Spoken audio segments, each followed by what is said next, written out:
Augustine, you've got to put, anytime you're discussing philosophy, you're going to put the person who's advocating a view into their context. You're always going to do that. Just as if when you write your papers, I'm going to put it in context. Are you consistent with your own views? For Augustine, he presupposes God. Okay, so you've got to add that into the account. He presupposes God. He assumes God. He believes that there is a God, particularly the Christian God, so on and so forth. So he's got some presuppositions that he is welding together with Platonic philosophy, with Plato's philosophy. I know you're all familiar with Plato. We've touched on Plato a little bit in here. You read the first 2 chapters. You've seen an excerpt of Plato in there. So he has taken Christian theology and basically Plato's ancient Greek philosophy, and he has put the two together. But what he comes up with when talking about truth in general, he comes up with basically that truth exists, it's unchangeable, it's eternal. He's putting truth as something that it isn't contingent upon the human mind, in other words. That's one of the things where he's separating from some of the other views that we've seen. He is getting away from that. He's saying truth doesn't, you don't have to, humanity doesn't have to exist for there to be truth. That's kind of where he's going with that. Alright, truth is God, it's outside of it. I have a question. Okay. Because we did this last week, right? Yeah. Okay. We're picking up where we left off. Okay, well this, I didn't, on the, you gave us 3 things, like the justified truth belief. The second one was, this belief must be true because you wouldn't believe it if it would. Yeah, that's the justification. What was the first one? So I got the second and third, but I didn't get the first one. Okay, we got it. Okay, never mind. Let me see. You got it? You got it? Yeah. Okay, good. Sorry. Okay. No, that's fine. We can move on. Alright, anybody got any questions about this? So far, who's got the best view on truth, or do you have a new one for us? Sir? Oh. Anybody get Has a better explanation of what truth is? We've seen correspondence theory, we see justification for, coherent, we've seen coherence theory, we've seen Augustine's theory here. Leibniz has something to say about truth. And Gottfried Leibniz, he says, truth is defined as a proposition in which the predicate is contained in the subject. This is just using language. He's saying we can define truth in language terms. Remember I talked about that before. If we're going to use a word, it's got to have a meaning, right? Okay, the predicate is what is claimed to be true, and the subject is that which the predicate claims truth about. Alright, I'm going to clear that up for you. I realize that's confusing. Okay, hold on. Bear with me. Okay, when I propose that the car is red, and the subject of my proposition is car, and the predicate is red. Alright, so is it true that this is contained in that? Yes. Well, maybe. Mine's white, so it'd be no, it wouldn't be true. But if you have a red car, then yes, it would be true, okay?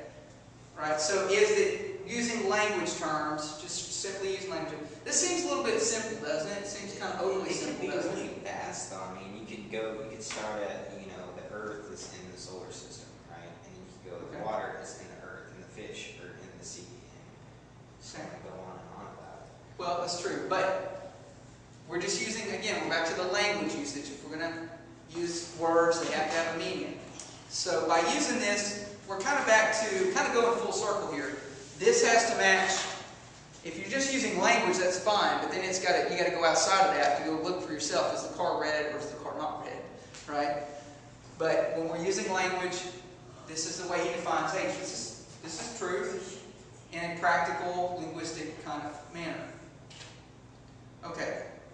We talked about we talked before about truths that you could prove by empirical data and truths of reason. Okay, we're going to look at another angle. Truths of reason, claims that can be known on the basis of the laws of logic. What's that sound like? Rationalism, right? Truths of fact are claims that cannot be known on the basis of the laws of object. Okay. You can't just know it in your head. You got to be able to figure it out some other way. So what kind of truth would that be? What would be an example of a truth that just can't be known on the basis of the laws of logic? Faith. Well, yeah.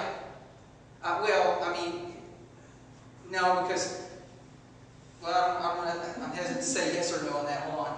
It's kind of off the subject, but it is contained in the subject that we're talking about, because it goes back to if you can't prove it by one or the other, then it's that gray area. Okay. Or maybe the sensations of things. Okay.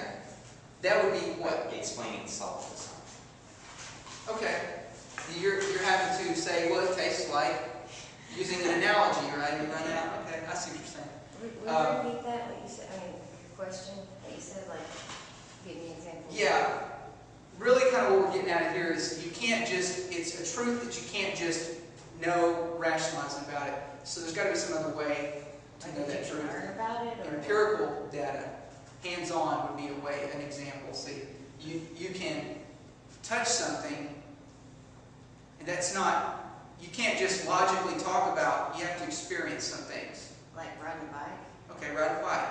I Is can that what you're rationally try to talk you through that, and you can understand the physics of it or whatever, but you're not going to know how to ride a bike till you know how to pedal. Is that what you're talking about? That kind of thing. You know, that would be an example of a truth that you're not going to know just by logic. You're going to have some other means of knowing that.